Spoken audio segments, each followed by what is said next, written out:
Fry பண்ணி எடுத்தாச்சு. சூடு சாய்க்கு கூட சாப்பிடும்போது நல்லா டேஸ்ட்டாக இருக்கும். கண்டிப்பாக நீங்களும் வந்து ட்ரை பண்ணி பாருங்கள். நம்ம ஏத்தம்பழம் கட்லெட் எப்படி பண்ணதுன்னு பார்க்கலாம்.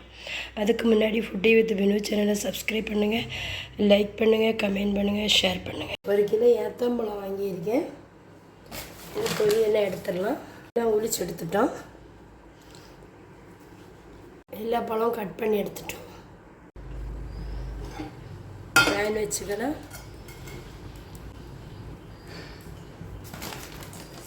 2 பாக்கெட்டு கீ வாங்கி இதில் சேர்த்துக்கிடுங்க. கேஷ்யூ நட் வந்து ஃப்ரை பண்ணி எடுத்துடலாம். முழுசாக போட வேண்டாம், நான் உடச்சி போட்டுக்கிடுங்க.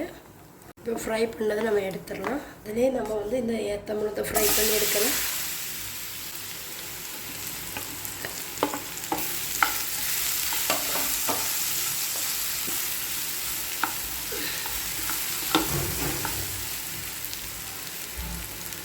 இடிச்சு பூ சேர்த்துக்கிடுங்க.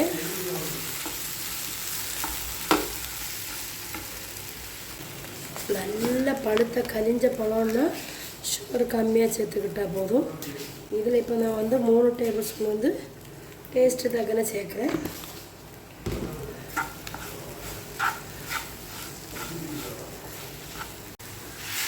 நல்லா உடைச்சி விட்டுக்கிடுங்க.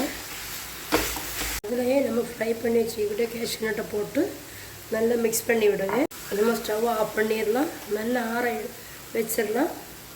அதிலே வைக்க வேண்டாம், நம்ம வேறு ஒரு பிளேட்டுக்கு மாற்றிடலாம். நம்ம பிடிக்கிறதுக்கு கொஞ்சம் ரிஸ்க் பவுட்ரு வந்து இதில் தட்டிக்கிடுங்க. உங்களுக்கு ரிஸ்க் வந்து எப்படி பிடிக்கணும் அந்த வீடியோ வந்து நான் போட்டிருக்கேன். லிங்க் டிஸ்கிரிப்ஷனில் கொடுக்குறேன், வீடியோ செக் பண்ணி பாருங்கள். நல்லா மிக்ஸ் பண்ணி விடுங்க. கை வச்சுக்கிடுங்க. எல்லாம் நம்ம போட்டு முடிச்சிட்டோம்.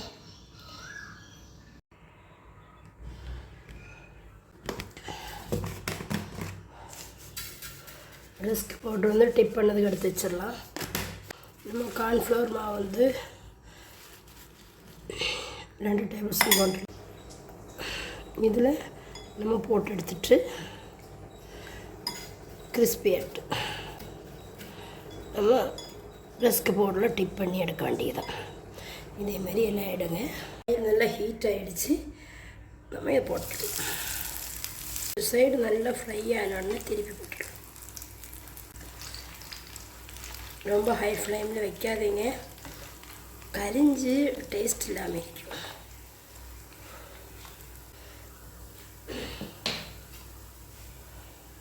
ஃப்ரை பண்ணி எடுத்தாச்சு. சூடு சாய்க்கு கூட சாப்பிடும்போது நல்லா டேஸ்ட்டாக இருக்கும். கண்டிப்பாக நீங்கள்